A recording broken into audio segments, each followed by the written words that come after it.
There is a very dark aspect that is being talked about: anxiety, depression, ADHD.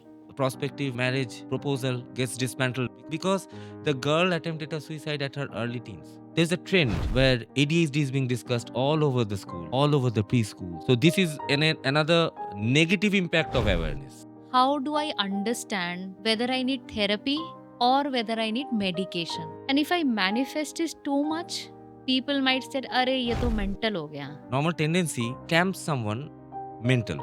Anything where dimag kharab ho gaya is an attempt to ostracize that person. Electroconvulsive therapy is a very efficient, very effective tool which we psychiatrists know. It's such a beautiful, such a cost-effective means with which we can treat difficult patients.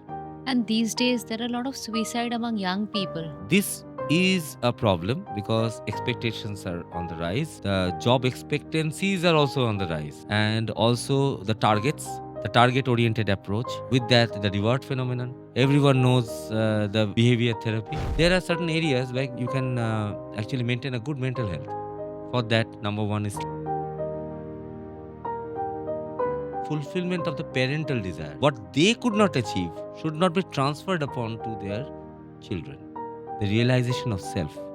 That is our ultimate aim. Mindfulness trains us towards that. Death of a spouse after 30 years of marriage, 32 years of marriage. And sometimes, like the children, they're in different cities, different countries. What about that kind of a loneliness? That person repeatedly cries alone. Breakups, then now extramarital affair, corporate affairs. So when the other person gets to know that my partner is having an affair, so there's an intense grief, intense anger, mix of emotions. So in such a situation, what would you recommend to the partner who's actually suffering, and what to do in such a situation?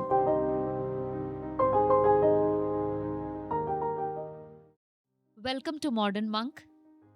Today we have Dr. Suddhendu Chakraborty, a very, very interesting guest on our show. He is a consultant psychiatrist practicing in Kolkata and suburbs.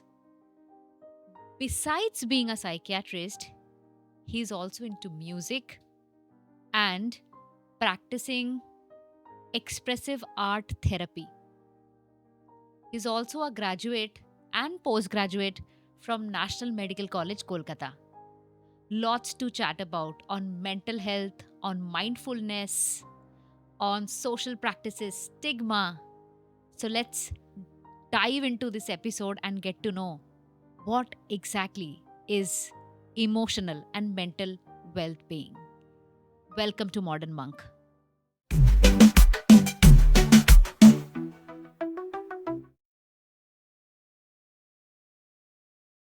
Welcome to Modern Monk. Hello. So, because you're a psychiatrist, we wanted to discuss some simple questions at the same time so that it helps people certain difficult questions and also some borderline questions. Okay, borderline. Yeah. So basically we understand what is like physical pain.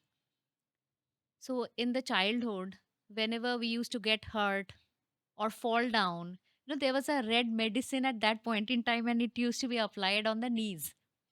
Mercurium. Yeah, yeah.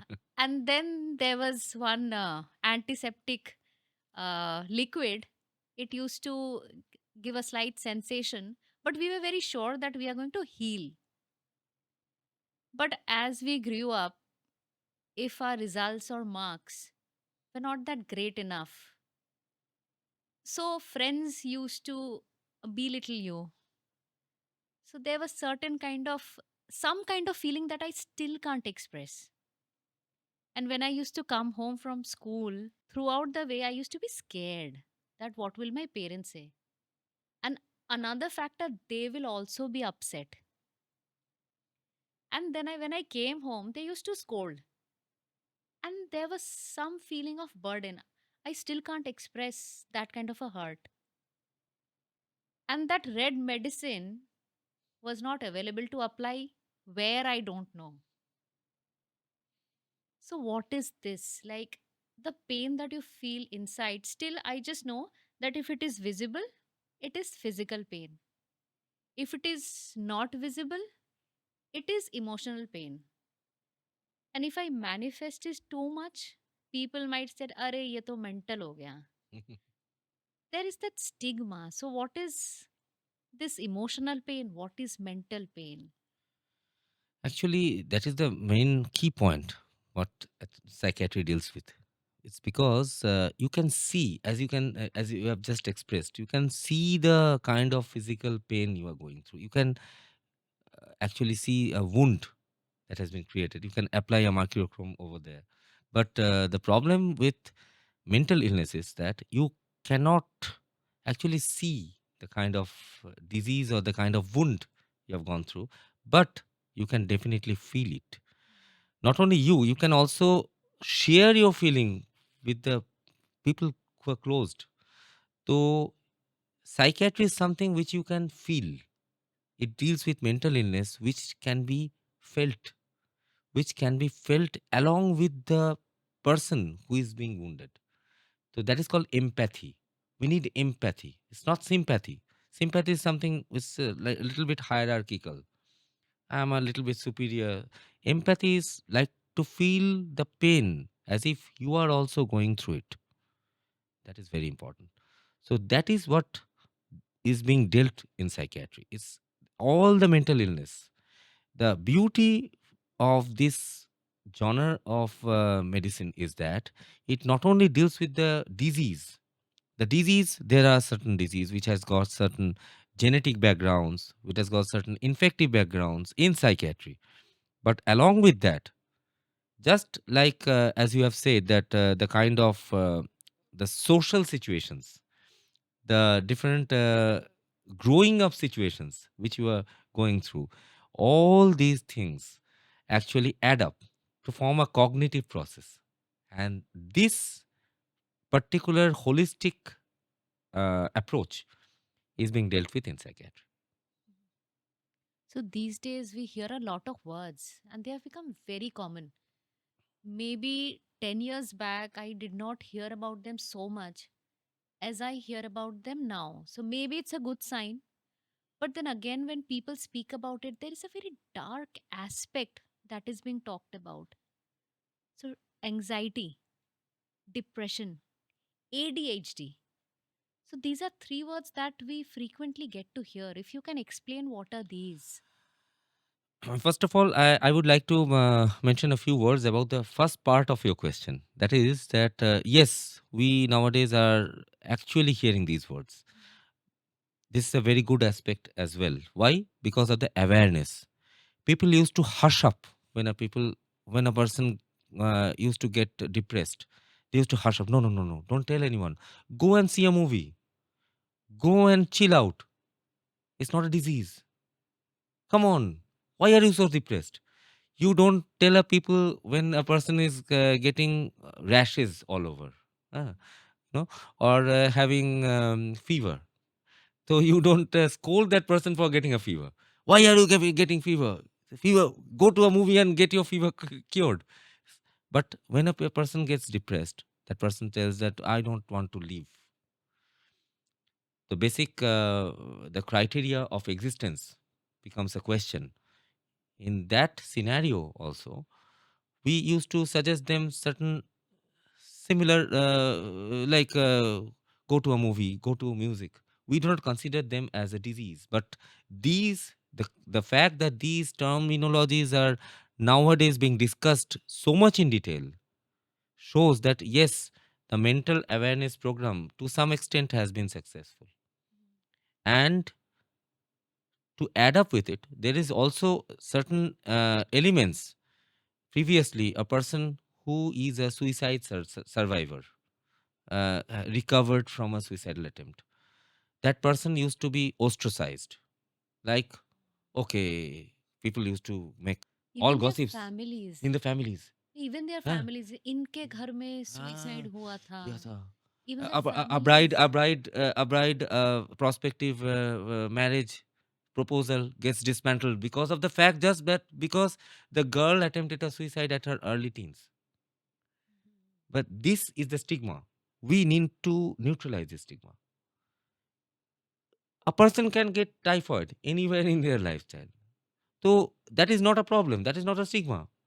So why should we consider a case of depression or a case of schizophrenia or a case of psychosis to be a very stigmatic part of their life? It's not so. It's a disease. It can be cured.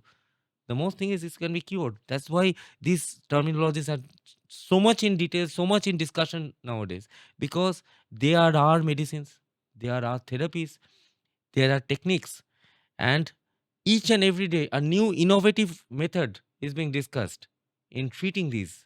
And these are not coming out of blue. These are all evidence based.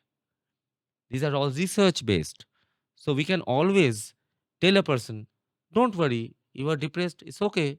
This is a disease, it will be cured. But the problem in psychiatry is once again that medicines are only a part of psychiatry. With medicines, we need to have a social therapy, we need to have a psychological therapy. Okay. You cannot just Mm. apply microchrome over your mind, uh, because it's a big debate where the mind lies, whether it's in heart or whether it's in brain. Mm. The previously the Egyptians used to believe that the mind is in heart, so they used to preserve the heart in a golden cascade, but the brain was dissolved out. Mm. But nowadays we know it's all in our brain. But if we say that there is some defect is there in brain, it should not be stigmatized. There are cure for it. We will go for the cure. These terminologies which are being discussed, number one is because of the awareness which have achieved. Number two is because of our lifestyle. It has become so fast. We are in a generation, we are who are born in 80s, 70s, 90s. We have seen a technological jump. Previously we used to wonder how a person can talk on a phone while being moving. It's a big challenge. Now we can actually see the person over our phone and we can talk. Who knows, in the couple of years we will see the person in like a sci-fi movie, and we'll talk to him, we'll interact. Eh, so life has become so much well equipped and so much fast. The expectations which are coming out from the life, they have raised beyond our physical capabilities, beyond our psychological, emotional capabilities. Previously, it was a difficult task to achieve a summit, a difficult summit. Nowadays, it's okay. You go to a base camp. The entire process of going to the base camp has become so easy because of helicopter and other transportation.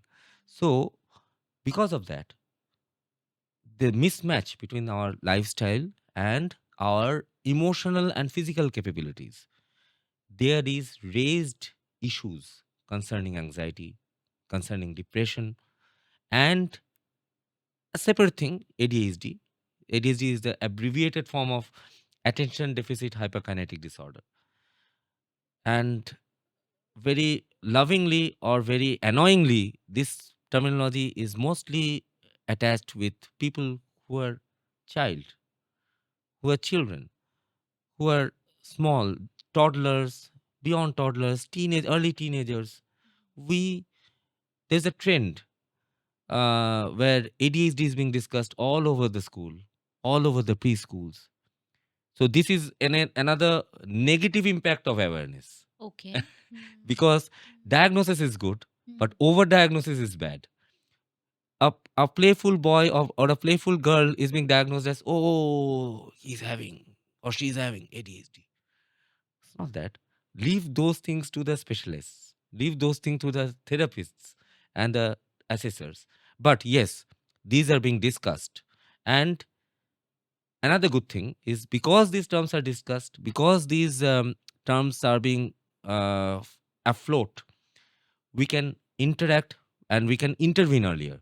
And we can intervene, if we can intervene earlier, the life of that person will change. That is a very good thing. Mm. If a genuine case of ADHD is being diagnosed at an early age, we can start the therapeutic measures, and maybe the career of that person will change forever.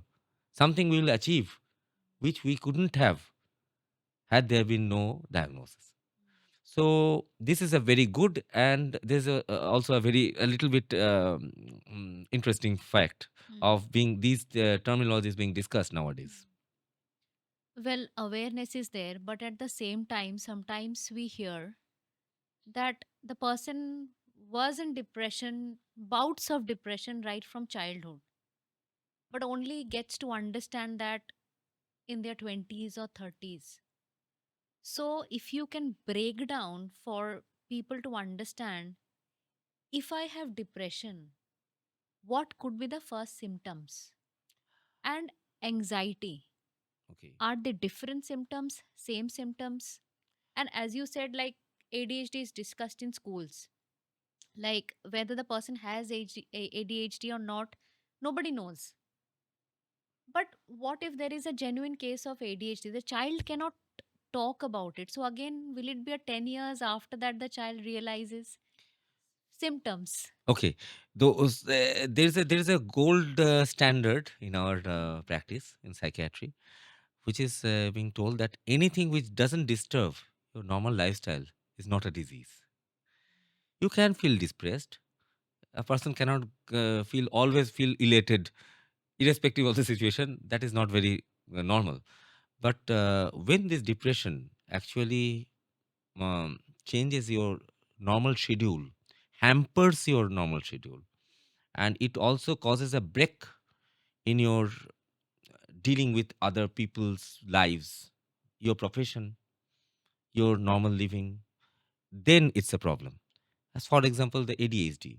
If a child is playful, inattentive a little bit, hyperkinetic a little bit, but that is not hampering that child's studies, or that child is not becoming behaviorally altered, disturbing others, not completing tasks, and this is gradually becoming such a way that it is not being controlled by normal means, by normal communication, then it's a problem. You need attention.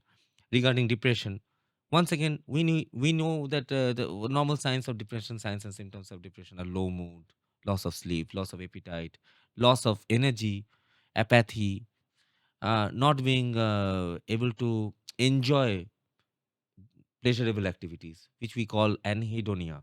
Mm. And then finally, there are a little bit of depressive thoughts like, what is the use of life? What is the use of living? It can be also a suicidal thought. But if these are brief, and if these are not intense to the extent that it can disturb your living, then it can be tackled without medication or without any therapeutics. But if these are so much persistent that it repeatedly moves on, like it is being continued for 2 weeks, then it is continued for 1 month, then it is for 6 months. Yes, yes, yes. The warning goes off. Similarly, in anxiety, you have certain biological symptoms. Like, in anxiety, what do you do? It's a fight or flight response. You approach a cat and you make some angry faces to it so that that cat becomes frightened. So, what does the cat do? It goes to a corner and it prepares itself with the pilo erection and other things, with howling face. It first of all, it will try to jump out of the window. There is no window, so no flight. Then it will fight. It will prowl upon you, and it will try to scratch, and then it will go off. So that is the normal response of every living creature to a frightening response.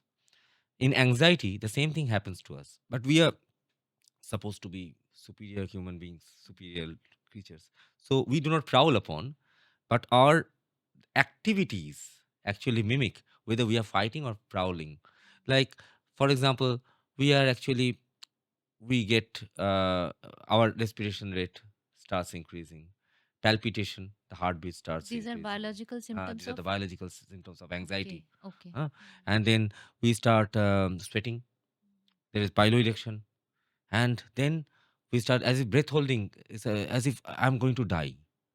And then suddenly you start shouting something which is out of ordinary with the social situation, which we call it may take a form of a panic attack. that I'm going to die now, a feeling of impending doom. So these all things can turn up in anxiety. But once again, these things should not interfere your normal daily living or the normal social living. If they are interfering repeatedly, then it's a sign of concern. You need medication, you need therapy. And remember, whenever these things creep up, that just like what I have told, there is always a remedy. We Hmm. can always treat. If we don't have a treatment, we feel anxious. But there are treatment now. And that is the reason why these we are discussing all these things. Hmm. So there are treatment. That person is going to be cured. Only we have to diagnose why the person is depressed, why the person is anxious, why the child is getting ADHD. It's like that. Hmm. You mentioned two words here. One is therapy, one is medication. And in the beginning of the podcast, you said that psychiatric medicine can work. It's not holistic, but there are other social skills that you have to come into play. So if I'm suffering from anxiety or depression, how do I understand whether I need therapy or whether I need medication? Okay. So I would ask you a similar question. When Yeah. you are having lunch, Mm. uh, do you have food or do you have water? Food You have food, but you don't take water. after that. You take Yeah, water, yeah, yeah, both. or you take either food or water. Food first, then water. But you Very, take water, yes, right? yes, You go yes. to go to KFC or something, but Yeah, yeah. any kind of fast food center, and you take what do you think that fries, French fries, Fries and a and then French drink. fries. You take a drink. Yes. Do you take only French fries? No, Normally we don't. no. Normally we don't. Yeah, we need We both. we Yeah, feel a little bit yeah, thirsty and we take a. yeah, yeah. So is the psychiatry, the game of psychiatry is simply similarly like that. It's a holistic Okay, approach. okay. The psychiatrists, Hmm. remember, they are doctors. Hmm. So they will be the person who will find out the disease. But this disease is psychiatry. This disease is a mental illness. So it will not present with a boil, it will not present with a rash, it will not present with a cut. It will present with something which we cannot see. So in that situation, a single person cannot diagnose it. So that we need a holistic approach. We need a complete lunch. We need a drink. We need food. The If the food is psychiatrist, then the drink is psychologists. Okay. So the psychologists who are the psychologists, they will actually diagnose. They will have to look after the psychological part of the disease, and the doctors, the psychiatrists, will coordinate all the tenets, the psychological, the social, and the medical part of the disease. Maybe that person is depressed because that person is suffering from diabetes for 20 long years. So you need to treat the diabetes first. Hmm. You need to have a diagnosis that this depression is due to secondary medical conditions. A person is diagnosed with pancreatic carcinoma and that person is having suicidal thoughts. But you don't know that person is having pancreatic carcinoma. So the psychiatrist, out of his clinical intuition, uh, that psychiatrist starts investigating an USG, then a CT abdomen, MRI abdomen, and there's something abnormal. But that does not cure that person's depression. Why that person is depressed? Because that person is probably thinking of her children. What will happen to them if I die now? They are not yet employed. They are not yet married. So that does not end our diagnosis. That person is also thinking of something social issues like, oh, I have just started a startup. If I die now, who will take up the startup? So who will address these issues? The psychologists. Even in the therapy, this thing comes up. Like a psychiatrist, usually a psychiatrist prefers psychopharmacology, and then definitely that person also prescribes certain therapies. Like it can be a cognitive behavior therapy, it can be a behavior therapy, it can be interpersonal therapy, it can be a group therapy, it can be a family therapy, or some sort of social issues. There's social therapy. But a psychologist actually coordinates all the other tenets other than the psychopharmacology. So you cannot imagine one without the other. They're part. There is a holistic approach. Even with psychiatrists and psychologists, we need community mental health workers who will address to the community. Who will address to the community that no, this disease can be cured. You need to go to them. You need to get these things answered. Need to get this thing addressed. And then, are you taking medicines? How are you feeling today?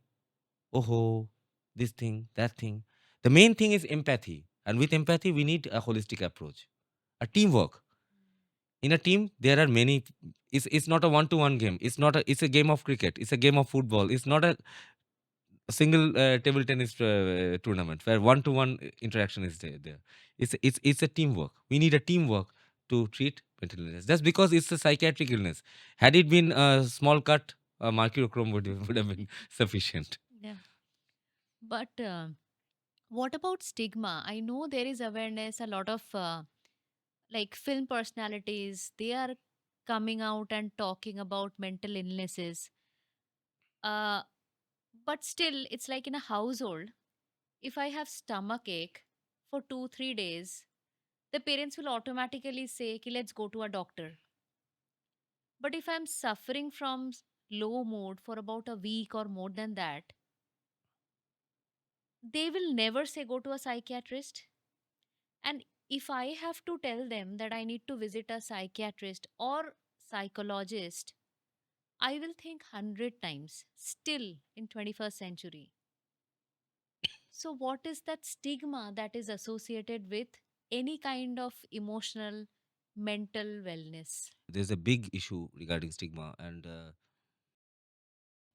tells several issues, irrespective of the fact that one of the leading mm, cinema mm, artist, she actually had become the brand ambassador for Indian Psychiatric Society recently. Absolutely.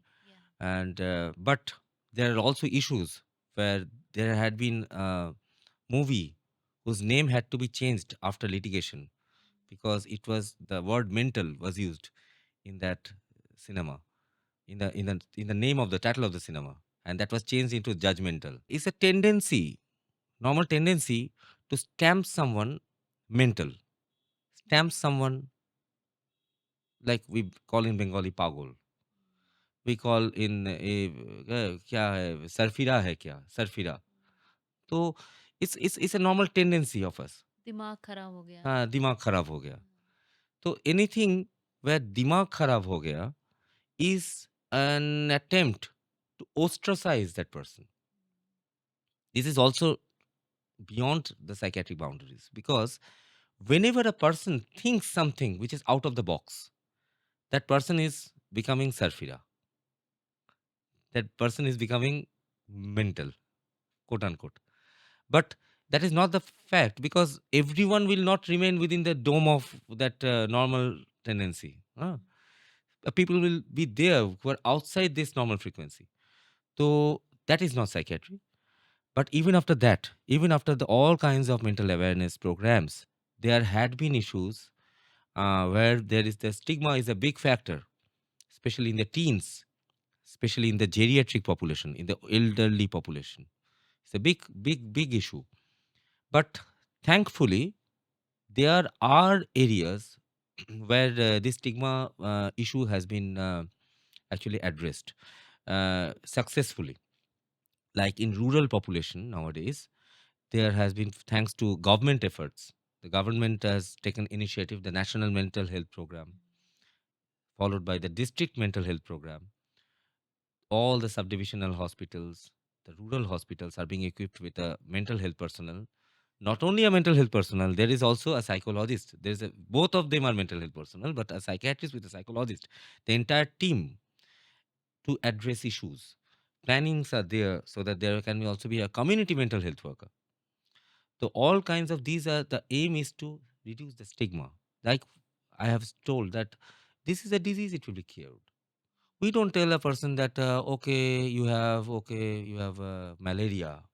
Malaria. oh, I cannot marry off my boy with that girl because that girl has suffered from malaria. But if I come to know that girl has suffered from schizophrenia, no, no, no, no, no. But we need to address that, yes, it is treatable. Definitely, there are issues we need to address, but there is a treatment also. So we need to reduce the stigma, and empathy is the key point. We need to feel with that person. Just for example, a couple having a child with specific learning disorder. So that couple, people around that couple start saying that your baby is abnormal, your child is abnormal, nothing will happen to that child. What will he become? What will she become? So that is not the case. So to reduce the stigma, we need to go into group discussions, family discussions. And for this reason, I personally think that family therapy should be an integral part of any psychiatric treatment, where the family members are being addressed with and they are being told the real nature of the disease, the outcome of the disease, the prognosis of the disease, the chances of recurrence of the disease. And along with that, this will actually reduce the stigma arises from anxiety, social anxiety. Will I be stamped that I am someone which is outside the society? I'll be ostracized. We need to reduce the social anxiety. No, no, no. This is a disease. And I have come across many people who actually, many people of the media house who actually boast, yes, I have been on the antidepressants. I've taken antidepressants for 6 months. What's the big deal? And I'm cured now. I have been to CBT sessions. I have completed the CBT, 20 CBT sessions, and I'm cured completely. So I have, we have come across that, but there are certain issues. Even media holds a very key role in this thing, reducing the stigma, because media can actually outweigh the issues of stigma with awareness. Like in Jewel Thief, we saw how electroconvulsive therapy has been portrayed. A red light starts Yes. beeping, Yes. and that person is giving shocks, electric Yes. shocks. Yes. And then that person suddenly comes out with relative amnesia. And that's what, on that, the story starts building up, the storyline. But days have changed. We have recent modern amenities. Electroconvulsive therapy is a very efficient, very effective tool, which we psychiatrists know that it's such a beautiful, such a cost-effective means with which we can treat difficult patients. Even to some extent, it is more efficient than recent advances like RTMS, like deep brain stimulation. But because of this negative media Portrayal. portrayal, it has become such a bad boy, such a black sheep in our psychiatric therapy. So media should be very responsible. They should be very cautious about whatever they are preaching. I have come across a few puja pandals in the last 5 years where mental asylum has been portrayed. Mental asylum, how people are being treated in mental asylum, and in mental asylum, what are their uh, reactions? What are their in mental asylum? What are the reactions of the people? How they are being tortured? So these are something which bears a very negative impact on the society, a very negative impact on the stigma, which you cannot destroy in a single day, but you can build in a single day. A single day, single portrayal is enough to build a stigma, but you cannot wipe out that, the dart in a single day. You need years. So we need to be very cautious. The media needs to be very cautious. We need to be very cautious, and we need to be aware. Also, like we were asking from the perspective of viewers, but from a doctor's perspective, like, do you see any differences in mental illness of urban India and rural India? First of all, I would like to say that very soon there will be no rural India, because I have gone through many remote villages which once used to be very remote, but nowadays it is holding multiplexes, it is holding shopping malls, it is holding uh, stadiums, it is holding all kinds of urban facilities. So, And along with it, the rural lifestyle is gradually changing to urban style. But irrespective of that, there are remote areas where people are still living a rural lifestyle. And there we find psychiatry, even in those areas, we find psychiatry in a very enlightened form. How? Because based on my experience, I would say, I have seen people, that's like you have said that you would hesitate thrice before going to a psychiatrist. Before going to a psychiatrist, you would hesitate thrice because there are stigma issues. What will people think of me? What will my mama think of me? Papa think of me? My boyfriend think of me? Girlfriend think of me? But for rural population, this particular thing, based on my experience, is my experience. They don't hesitate to go to a psychiatrist. They know that this is a disease; it needs to be cured. There are certain social norms, like in a few dissociative disorders have been portrayed as, in Bengali it is called bhor hawa. Yes. Bhor hawa. Eh, lots of temple you would see prodigies getting dissociated and then telling of certain things which are actually premonitions and telling the future, magical. But we know this is a dissociative disorder. So even in those magical situations, there are certain areas which have changed nowadays. In rural India, I'm saying people have approached a case of complex partial seizure as something where God is being bestowed upon. But nowadays, people know that this is a case of epilepsy. Just like snake bite. Previously, snake bite ojas were called upon, but nowadays snake bite we know that we need to go to the nearest hospital and get it being treated with antivenom serum. The awareness has reached in the rural areas compared to urban field, where in urban field lots of complexities have arrived, like should I go to a psychiatrist, should I go to a psychologist, should I go to a lifestyle expert? I've got lot of, you have so many options, so life is full of conflict. You have so many options. Options. In urban there are so many options, and in that case what happens is that the real addressing gets disturbed. In rural field, most of the symptoms gets addressed through body, soma. Yes. Mm. So the complaints are somatic.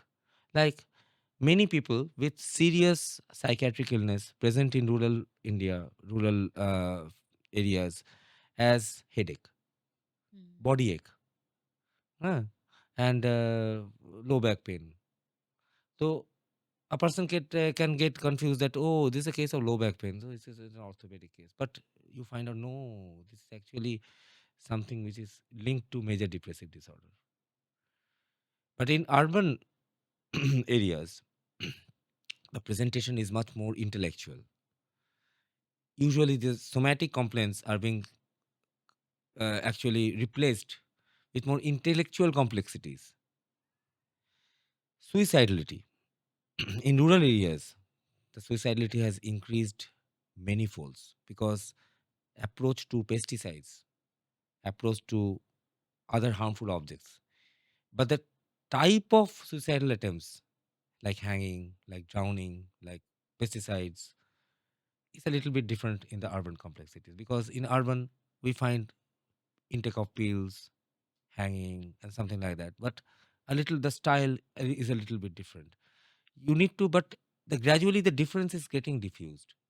Like we have what we have read in the textbooks, or with what we have actually answered in our answer scripts, are not being seen when we go in the field. And for the past few years, I am seeing that the difference is getting fast diffused, because the urban is actually influencing the rural, and not the otherwise, not the vice versa.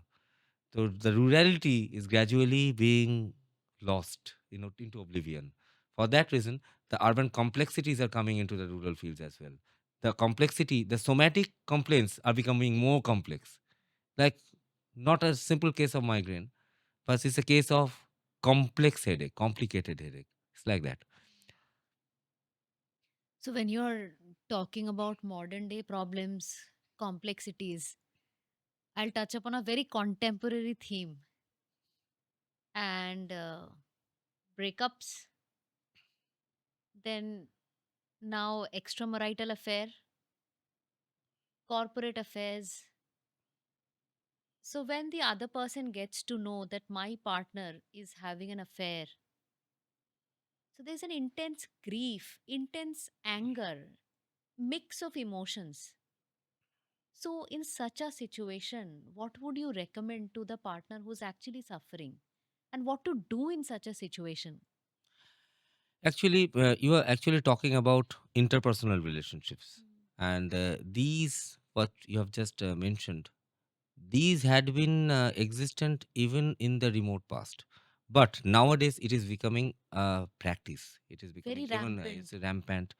Even the legalities have changed, considering the extramarital affairs. A few states in US have even legalized. The more options you have in your life, it's very good to have options, but you also need to decide upon which option you would take, and you need to concentrate upon that.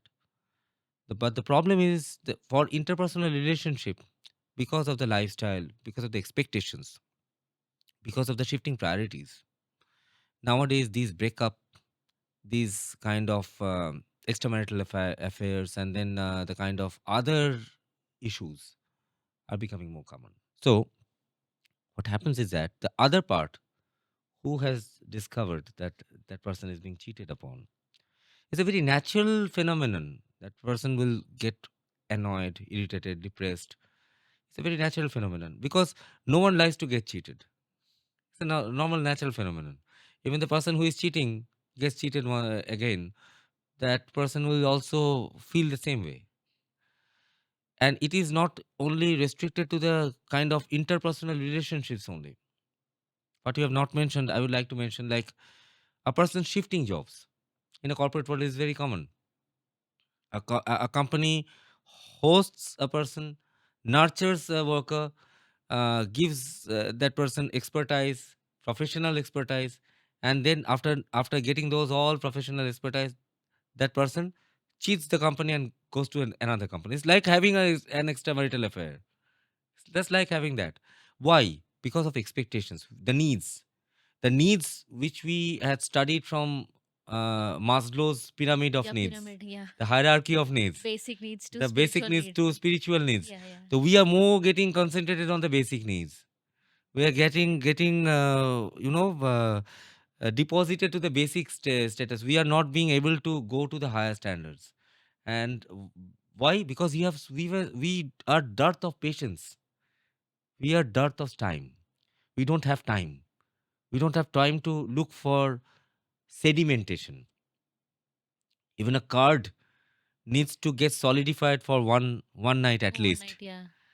We need an overnight wait, patience for a card to get solidified, but we don't have that patience. So all these kind of things, the person who is being suffering, actually both are suffering. The person who is cheating is also suffering because that person is cheating, who is cheating is actually suffering from indecision And guilt as well, maybe. and maybe guilt. Maybe. Maybe that person is also suffering, and that person who is being cheated upon is suffering more because he or she comes to know about that thing, and on knowing, as if the world shatters. So in that case, the first thing that person should address upon is to call for help. Okay. You know, I have been telling upon that there are so many options. It's not good to have so many options, but there is a good thing to have options. You should not thoroughly depend upon a single string to get floated. You need a social network, which we call social support system. There's a social support system in each one of us, in each one of our lives. Like it can be parents, it can be children, it can be siblings, it can be neighbors, it can be good friends, it can be school friends, it can be professional colleagues. So we need to give each of them. A gardener knows how to nurture a garden. You need to water every plant. So you need to water each and every relationship individually, so that in this time of crisis, break up. There's a breakup in one string, but the other strings are remaining intact. So you need to be aware that a breakup in a single relationship doesn't mean that your world is breaking up. Your world is something which is much bigger. Maybe I'm addressing this particular thing in a very unromantic way, because in romanticism we think the Yes. world is like That one that person. one person. Yes, rightly so. But even after that, you need to know that that one person, the dream person which we think of, also has a little bit of his or her shortcomings. We need to accept that as well. We need to accept mistakes. We need, as we are accepting the successes, we should also accept the mistakes. And if we can't, and it's really a situation where we need to break up, in that case, what we should do, we should always be aware that this is a social support system. It's like a web. So one string of the spider web gets torn doesn't mean that the other webs are being torn also. So there's no need to get panicked, and webs will be recreated. It's like, it's like a little bit of impermanent. Once again, a little bit in an unromantic way. It's a little bit of impermanence. It's impermanence of the events. So this breakup is not going to stay for long. That doesn't mean that someone else will be coming. May not come, but something will fill the void. Something. Most importantly is the knowledge of self. Whenever a person, irrespective of that person is in a relationship or not in a relationship, that person needs to know about herself or himself. That is very important. The knowledge of self. And for this knowledge of self, that person needs a little bit of behavior, I should say, like a kind of meditation. We as psychiatrists and psychologists are very much today talking about a concept which is called mindfulness.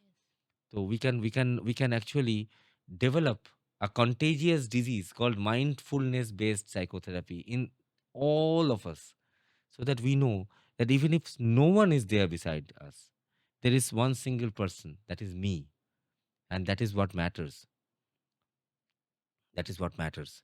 We have gone through a beautiful, I would like to say, I would like to mention namesake. Yes. We know how namesake ends. Huh? Yeah. How namesake, the protagonists, with everyone shattering down, everyone going off. Even after that, the world remains intact. The world never breaks. Breakup is like breaking off. It's not a break up. Breakup is give up. Break up. Replace the up with off. Break off.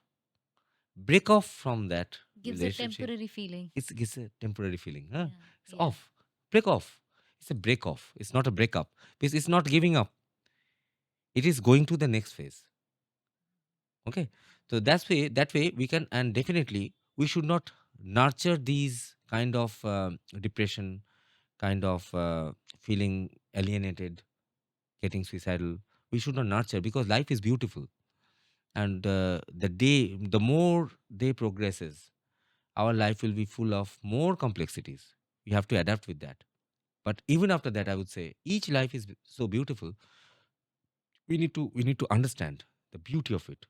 And for that, break up is not the word. It's break Break off. off. It's break off. Huh? So it's a temporary phase.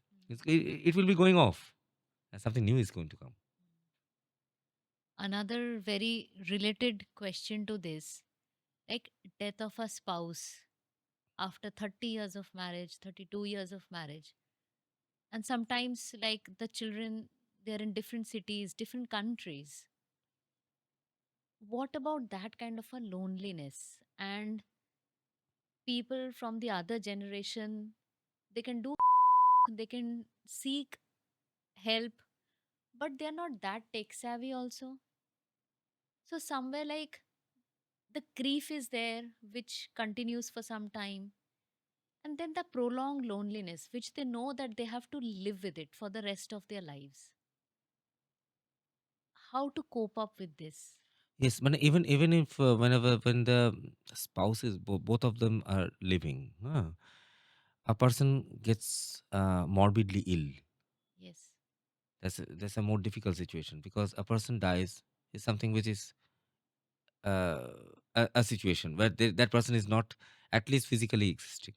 But when a person is morbidly ill, that person is physically existing, but that person has gone through a stroke, gone through a certain hemorrhage, which is not gone through a terminal phase of a cancer, which is not going to be cured, and it is getting gradually getting dwelling into your mind that no, no, no, this is going to be going to be worse, going to be worse, going to be worse.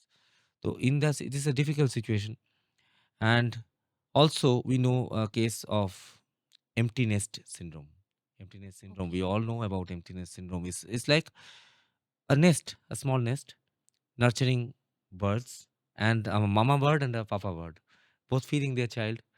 And gradually the birds are getting old, they're developing their wings and then flying off. They're flying off. When the last bird actually flies off the nest becomes empty. Empty.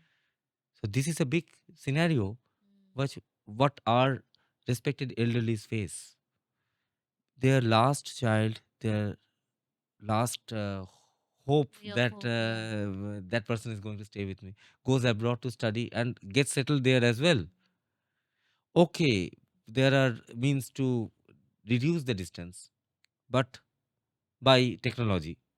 But even after that, that is not possible. Physical proximity Physically, is that not is the there. physical proximity is not possible. So, how to deal with these situations? Number one is definitely technology. Nowadays, it's very, very easy to get a video call done. So, even the offsprings, like the elderlies may not be that much tech savvy, but the offsprings are. So, they can teach their elderly, their grandparents, their parents, how to deal with the technology, and they can routinely call. It's like they're getting their job done at the office. Routinely call, routinely get to know how they are doing. It's very, very good to hear if when a person, I don't know, when a person calls me up and tell, how are you, are you doing well? It's very good to hear. It gives a feel good feeling, huh? So likewise, and when your granddaughter or a grandson gives a call from Pennsylvania to Kolkata that, okay, Dadu, how are you? So that gives a very, very, and that too in a video. You can see. Huh? You cannot physically go because you cannot take a long flight because of illness. But you can physically see. Look, look, this is a Statue of Liberty. There's a pyramid. There's a pyramid in the back of us. So like that, so that will reduce the distance. So technology is definitely, and time allotment. Number two, even after that, what your previous question was, like one of the spouse has gone off. Even the child, I know a few people.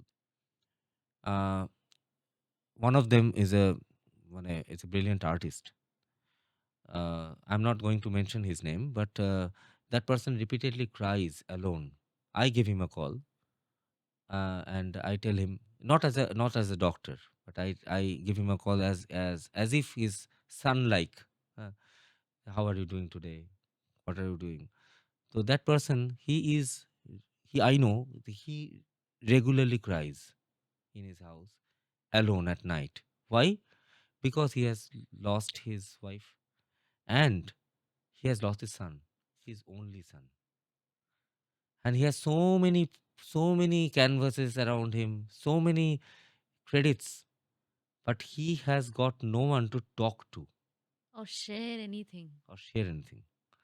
So what we can do in that situation, what technologies cannot do is can give a physical proximity. Technology cannot give us a physical proximity. So what we can do, we can develop a social cognition. We can develop a social cognition, like building up a group where like-minded people actually reside. We can build up a morning walk group. We can build up a Saturday evening group. We can discuss a movie group. Movie. This is something where the entire elderly population will live in a cohesion. That is the success beneath the old age homes. A few people in old age home, we have got a feeling that in old age home, okay, they are so they should not be in an old age home, because people are so reluctant to keep their parents over the old age home, Again, and that and, sympathy is coming here. like the sympathy. Okay, okay, they should not be. But considering the fact that people are a few people are very much enjoying their stay in old age home. How? Because they are staying together. One person gets suppose sickly, the other persons are jumping in to save that person, going to the hospital, even signing the bond for the operation to be done, like a nearest of kin, because the nearest of kin is living in abroad. Over video phone he cannot or Right. she cannot Yeah. sign. So we can develop a social cognition. It's like a web. Once again, it's like a web. We should not consider ourselves alienated. There is always a hand to look, to hold. If you actually approach, you have to give your hand. Then there are many people who will hold your hand. But you need to first take the initiative. So that person needs to be addressed with, to get involved with this social cognition, to get involved with things which he could not do, because in the late, it's a late youth. After 60s is a late youth. What you could not achieve in your youthful days because of family pressure, because of professional pressure, you can always achieve that after 60s. So you can nurture, you can venture all those things. You can venture a new language, you can venture a new area of expertise which you have never thought, a new business initiative. The key point is to keep yourself busy and to explore yourself, because you yourself is the person who is going to save yourself from any kind of bereavement, or any kind of this kind of separation, or any kind of alienation. So you need to believe in yourself, you need to build up yourself, and you also need to build up a social cognition, where all the society, all the tenets of the society will be interconnected. Like-minded people will be there. You will have a good and big social support system. Sometimes in such a situation, when suddenly, as you were saying, the string is cut off. So, when a partner is perennially ill, that you talked about, or death of a spouse, so sometimes it's said that the person is not in the right frame of mind. So, if I have to seek a psychiatrist or if I have to go to a doctor, who takes the decision in that case? Or do I realize that I have to go? What to do in such a situation? Totally depends upon the insight. That's a very good question. Not only for that person, even a person who is living alone. That person is suffering maybe from schizophrenia, maybe from major depressive disorder, but there is no one to look after. A person who is not elderly, but is a young corporate who is living in a alien city alone with his professional hurdles, professional hurdles, and then thereafter getting entangled with it and suffering from depression, but no one to talk to. Mm, So, how that person is going to know that I am having a problem? That is the question. mm, So, it depends on the insight. If the insight is good, then that person will know that yes, there is something problematic I'm having. This usually insight in younger age, with initial phases of psychosis, or initial phases of schizophrenia, initial phases of depression, there is an insight. OCD, there is a little bit of insight. But if the insight is lost, then it's a big problem. In elderly, as the person gets old, the brain shrinks, the cognitive function starts diminishing, there is cognitive impairment, and with it, the insight goes off. If the insight goes off, then that person is likely to get mm, paralyzed by that particular disease without getting any treatment. So in that case, the nearest of kin is very important. The nearest of kin doesn't mean the relative.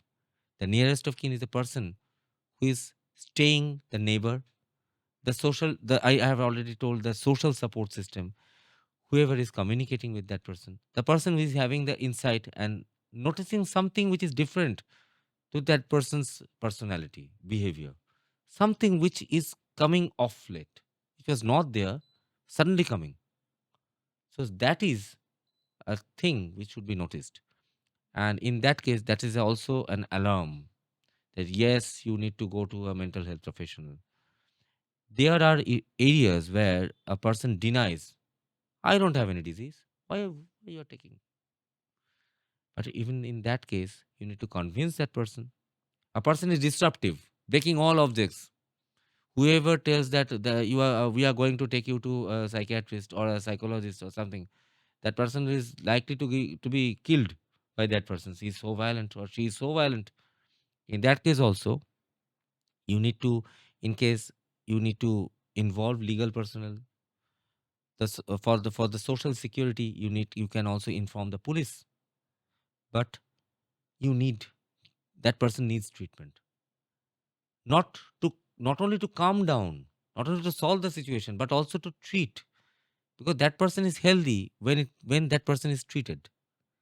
We need to give that person treatment. Okay, so for poor insight also, the nearest ones who are in the social integrity should take the initiative. Hmm? But definitely the treatment needs to be ensured. And these days, there are a lot of suicide among young people, like people who are pursuing for exams, especially in coaching centers far away from home. And even in corporates, recently many cases came up where the person has written that it is because of work pressure. Here, who do we blame? It's like mental resilience is not there, or the corporate, or the entire system, or the fast lifestyle because of stress. How do we navigate this challenge? I don't believe in a blame game. I definitely don't believe in a blame game. I am always concerned with solutions, huh? Because so far as our world goes, I have already told that we who have been born in the 80s and 90s, we have seen how technology can leap, and we are living in a developing country. So we can just imagine what a developed country looks like. So the fact is that we need to find out the solution. And this is a problem because expectations are on the rise, and the job expectancies are also on the rise. And also the target oriented approach. With that, the reward phenomenon. Everyone knows the behavior therapy, the Skinner's reward and punishment phenomenon. Behaviorism is in vogue in corporate and in professional world. So there are certain areas we should mention, we should actually maintain. If it's like we can maintain our own mental health, like we maintain our own physical health. For physical health, we don't take bad food, junk food. We usually maintain a routine. We go for workouts. Like likewise, in mental health, there are certain areas where you can actually maintain a good mental health. For that, number one is sleep. Okay. We need adequate sleep, at least 6 to 8 hours of sleep. There are short sleepers who are 4 to 6 hours. 4 to 6 hours of sleep are sufficient for them. There are long sleepers who need at least 6 to 10 hours of sleep, but less than 4 hours is insomnia. What is very important Yeah, is the quality of sleep. quality of sleep. You can even sleep for 2 hours, but it should be a good quality sleep. A good quality sleep needs at least 2 to 3 rapid eye movement with a few more non-rapid eye movement episodes. So this makes that sleep very comfortable. And for that, we need to have a good sleep hygiene. For that, we need to have a good sleep hygiene. By what we can make us a good sleep hygiene? By not taking stimulants at night, by not going to sleep with some Caffeine. storybooks. Caffeine is a stimulant, and then not going to sleep with a movie on, with a psychedelic music on, with some bright light in your night room. So not to go with a worry. When you go to sleep, you go to sleep. Don't think everything. The rest of the thing can be taken care of after you get awake tomorrow. And you ensure that you are in a state where you can take sleep. Sleep is very important to make to maintain a good mental health. Number 2 is compartmentalization.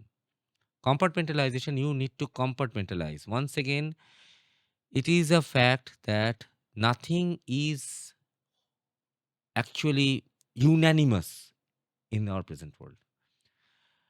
This is an age where you cannot say that I cannot do anything other than, suppose, writing. You need to write, you need to type, you need to get it mailed, you need to do everything, you need to be equipped. You paint very well, but that painting is not going to the place where it should be appreciated, where it can be appreciated. So you need to know the devices which can take it to that, so it's an integrated approach. So that means no unit quarter is unanimous. So we need to compartmentalize our life. The professional world needs to be compartmentalized, like in a compartment in a train. A train goes off, one compartment is distinct from the other compartment, barring that vestibule. So like that, in professional world is one compartment, the family life is one compartment. One compartment is for you only. Maybe that is the biggest compartment. And then there's one compartment should be to your for your creative world, for your creative ideas. Hmm. We are all creative. It's a misnomer that okay, you are so talented. Each and everyone, I personally believe, each and everyone is talented. Everyone is talented. We need to find out where that person's talent is. We need to find out. Even striking a nail correctly into the wall is also a talent, a talented approach. Hmm. So we need to know what that person's talent is. Where does it reside? For that, creative world is a very good, uh, what should I say, Refuge hub. diffuser, diffuser, a very good diffuser for all this kind of stress, professional. And this is a fact that the corporate worlds, even in the developed countries, the corporate worlds are giving more stress on these creative pursuits in their professional world. Apart from achieving their targets, you need to have a good mental health. If you have a good mental health, you can achieve your target well. You can find out new ideas. You can be more innovative. For that, you need to nurture your creativity. It can be painting, it can be poetry, it can be reading books, it can be dance, it can be music, it can be drama, it can be any kind of creativity like gardening. Even be it can be like traveling. So you should find out some time for your beauty, which is dying within yourself. That is creativity. Like we all know the famous psychoanalyst Sigmund Freud. He told about Eros and Thanatos. First he came upon Thanatos, then he came upon Eros. So Eros is something which is the joy of creativity. You find out even in your corporate world, getting your targets done, splice it with a little bit of creativity. Huh? New innovative ways of achieving yours. And for the superiors, the bosses, you also need to be flexible. And this can also be an excellent market strategy where a person which is a creative approach, the innovative approach, can also be a very good market strategy. Build up liaison with others, other people with other professions. Build up a liaison with them so that you can interact. It's always boring, no? Talking to, like, when I go to any family gathering with my wife and my child, and they start talking. It's a very boring to go with you. It's very boring. Doctors talking doctors. So you should talk with other people as well. You should also talk with different people from other. You should actually make your world wonderful by making it diverse. Our country is so diverse because it's full of so many traditions, so many customs, so many languages, so many uh, rituals, festivals, so many festivals. So make your life full of festivals. And a corporate target approach, getting a rank in your professional field, in your academic field, is just one of them. And you should always always remember that is not the end of the world. Maybe you did not get a good rank, you failed to get a rank. That doesn't mean that the world ends to you. You are living, you are breathing. There are people who cannot breathe. Doctors have told that you have got such an illness that you won't be living after 30 days. But you are living. Start afresh. There's a beautiful movie. I would like to mention it on this podcast that because I am a little bit movie freak. So and I also believe in the fact that cinemas can also be a very good therapy. It's called cinetherapy or cinema therapy. So watching cinema can also be a very good, interesting, creative pursuit.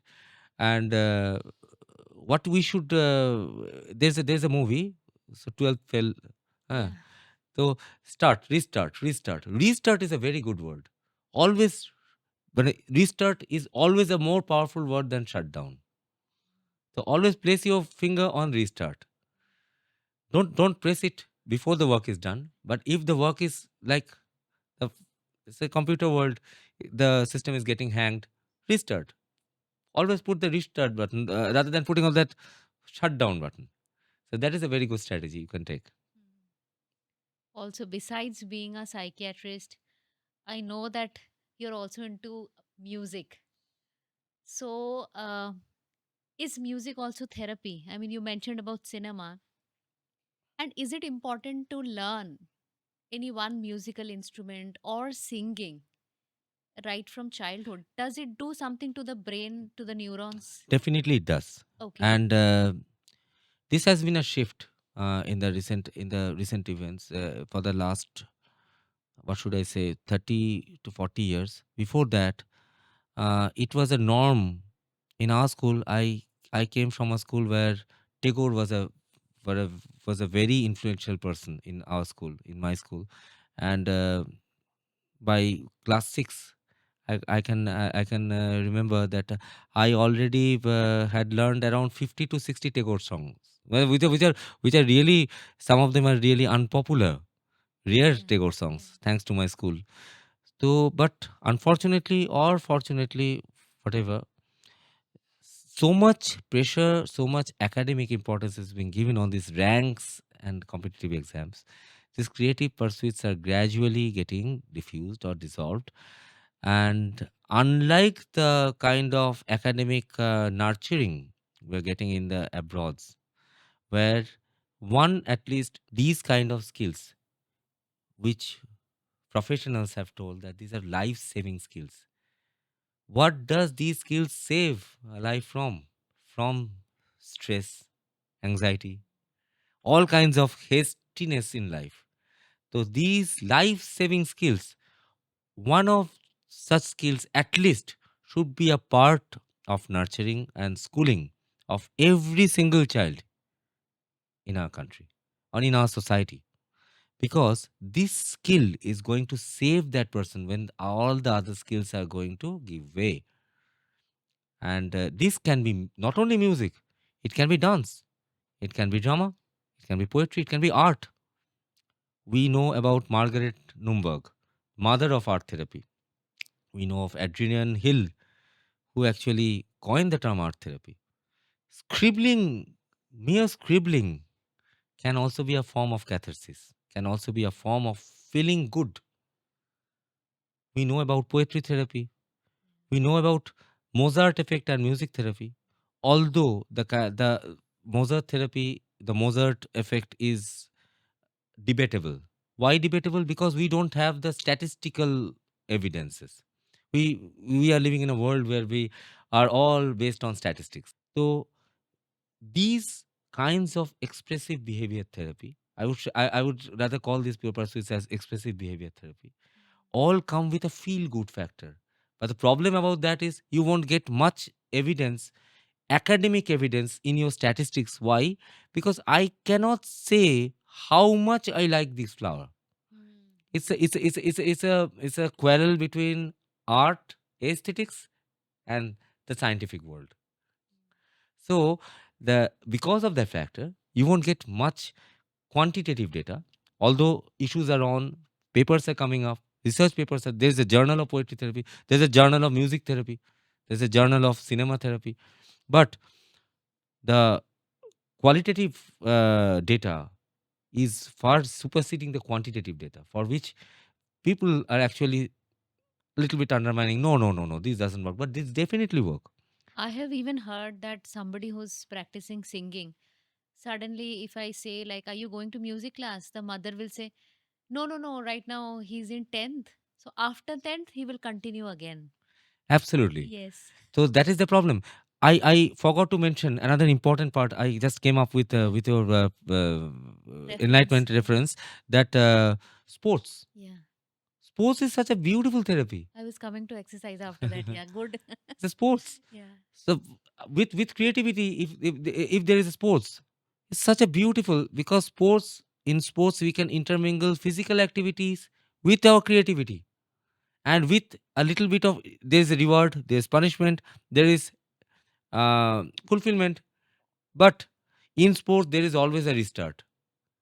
You end up winning a game, then also there's no place for complacency, there's restart. You end up losing a game, there's again a sign of starting afresh, restart. So it's like the sports is life.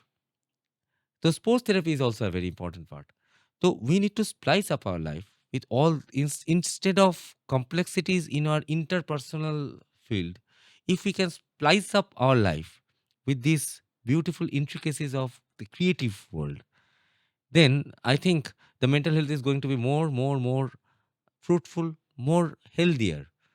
And this can be a bright line, apart from the pills, apart from the uh, guidelines. This can be a very bright line in getting a good living. And also, like, sometimes these days, especially because it's very, very competitive, not there when we were young, but you see the parents, they have enrolled their children into everything. They are swimming, they are dancing, they are going for coaching classes, then they're also playing tennis. So, is it good or is it bad? Number one. And number two, in such a scenario, and the kid is like 4, 5, 3 years, they have no say. They just say, I don't want to go. That's all. There's a feeling of resignation right from like 3 years old. How do they even understand what do I like? And specifically, recently I came across they are twins. He's doing everything: swimming, painting, dancing, singing, but he doesn't like running. But he's forced to go for running every Tuesdays. And like Tuesdays, 4 o'clock, he has a panic attack. I have to go for running.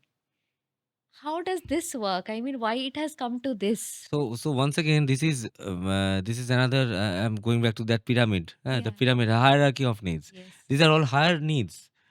So it's like going to a library. For the first time, you are entering a library. So many books. You are a bookworm. So you feel like grabbing every book. I'm going to grab this book. And I personally know, because I was a book addict. So I had a longingness for fat books, big, fat, colorful books. Huh? Yes, this is got to be a very good book. And then after going through one or two pages, I found out that I cannot go beyond that pages because it's so difficult. So then what do I do? I put it back in the shelf, and I pick up a smaller book, and then I go off. Okay, this is okay for me. So I am taking this. So if you do not venture all the genres of your life, if you do not venture all the genres of your life, you cannot find out the correct option. This is the first part of your question.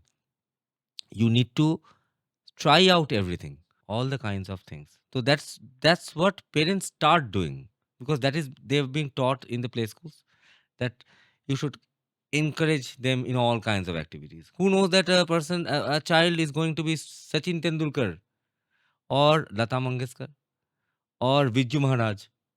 Huh? So who knows that person is going to be a Tagore? So you should nurture all the fields. This is first part. But the second part is not to go into a rat race. That should not come up to a factor that is the fulfillment of the parental desire. What they could not achieve should not be transferred upon to their children. That is very important. A person who could not pursue her or his musical career starts enforcing that to the child who is not that musical oriented in such a to such an extent that that child is getting panic attacks. That is not right. That is not right.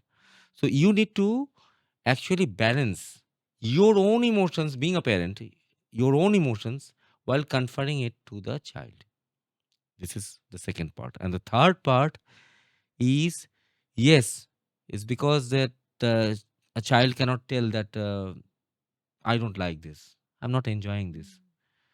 So being a parent or being a coach, you need to be very observant, like a clinician, like a psychiatrist, like a psychologist, like a physician. You need to be very observant. And if that person is not getting that interest, first is why that person is not getting interest. Maybe it's because of the deficient coaching. That person is not getting the stimulation. But even after that, that person is not getting that amount of energy. Huh? So in that case, we need to go off with that. We need to go off with that for the time being. Realize For the it's time not the being, area of because interest. it's not a real. But there are instances where a person was initially disinterested in music, getting so much interested in the latter half of the life, and ending up being a musician himself or herself. So is very is one should be very unbiased, should not be very biased about the field that no, this is this. No, the parental outlook should not be very authoritarian. It's not always very authoritarian, like I am the authority, I am doing everything. No, it should be very authoritative, like it's in the same platform. You are getting onto the nuances, you are observing whether that child is enjoying. If that child is doing good, give that person rewards, tokens of appreciation. Huh? I used to get in sit and draw contest. We used to get tiffin boxes Yeah. and Water bottles. water bottles, and our kitchen got stuffed with all kinds of tiffin Yeah. box and water bottle. So these are nothing but tokens of appreciation. So we need to because we need to nurture. It's like just like a kind of plant. We don't know what is going to become out of it. It can be a banyan tree. It can be a rose. It can be a sunflower. We never know. It can be a pine, it can be a teak, and a deodar. We don't know. So we need to be very balanced, and we need not go into that rat race. And being into a rat race means, ओहो, उनको देखो वो तो सब करते हैं, तू क्यों नहीं करते? तो क्यों नहीं कर पा रहा है? क्यों नहीं कर पा रहा है? हैं? Like, no, this should not be the case. Huh? Consider your child as a precious gift. Do not compare even your first child with your second child, because that is going to give rise to a sibling rivalry. Yes. Don't do that. No comparison. Each and every child is unique, precious, and very valuable. Very valuable. So you should give them a give them nourishment. And when a person, the second stage of this is when the person gets interest in a particular field, give them extra effort so that that person can develop that as that person's life saving skill. A person is good, doing good in swimming, but not going that good in music. So, what of the music? Give some extra effort in swimming. Hmm. And that is equally important like going to the coaching class for the competitive exams. You have to provide equal importance to that. So, that will make a difference. So, we talked about mental health, we talked about music, we talked about creative arts. So, last closing remarks on mindfulness and meditation and how they can help the emotional well being. Mindfulness is a recent tenet. Max Williams and his colleagues recently has annexed this kind of behavior therapy. This is actually a psychotherapy to look into. But this is something which is not very new, especially for we Indians, because we have gone through the Dhyan yoga. In Sufism, we have gone through the Turiya stage, the kind of stage where a person gets unified with his supreme being. We have gone to Rumi, Yes. Jalaluddin Balkhi Yes. Rumi. And then in Buddhism, in Yen Buddhism, this is very much in vogue that meditation is one of the integral part of the religion. So meditation is something which belongs to this land. It's a land where the mindfulness resides.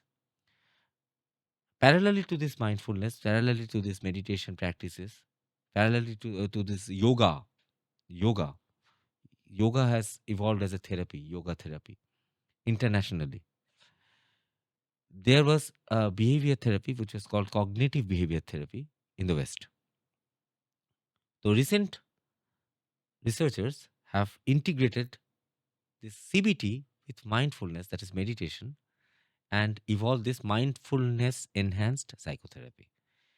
And what does this therapy show?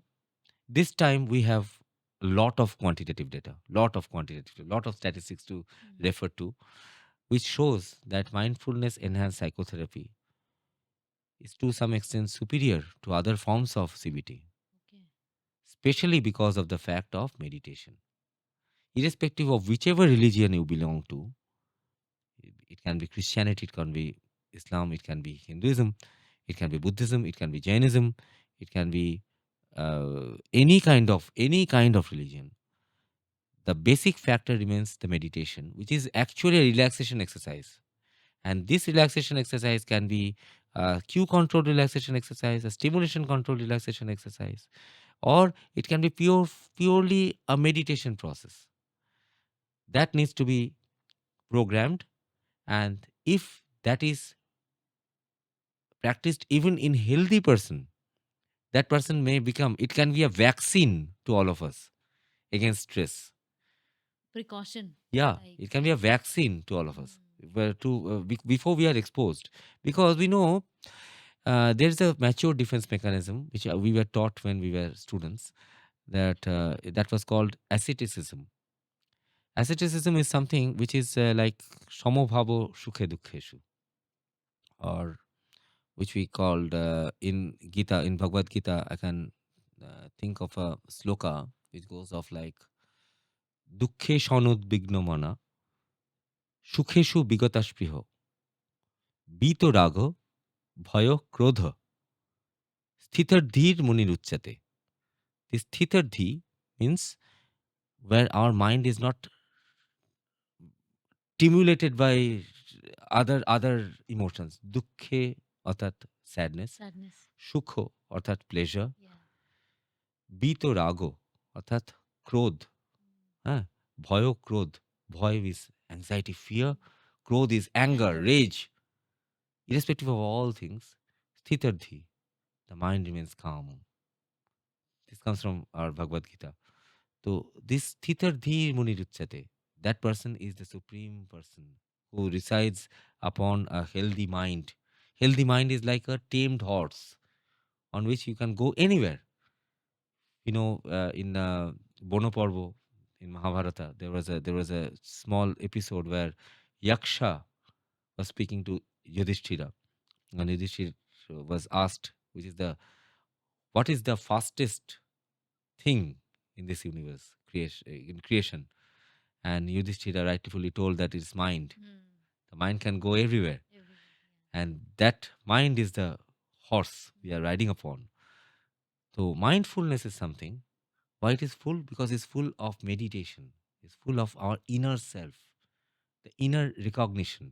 So our main game is to either is to gain the self-actualization of this Maslow, or the asceticism, or is integrity versus despair of Eric Erikson. Whatever we call it, is that self, the realization of self. That is our ultimate aim. Mindfulness trains us towards that.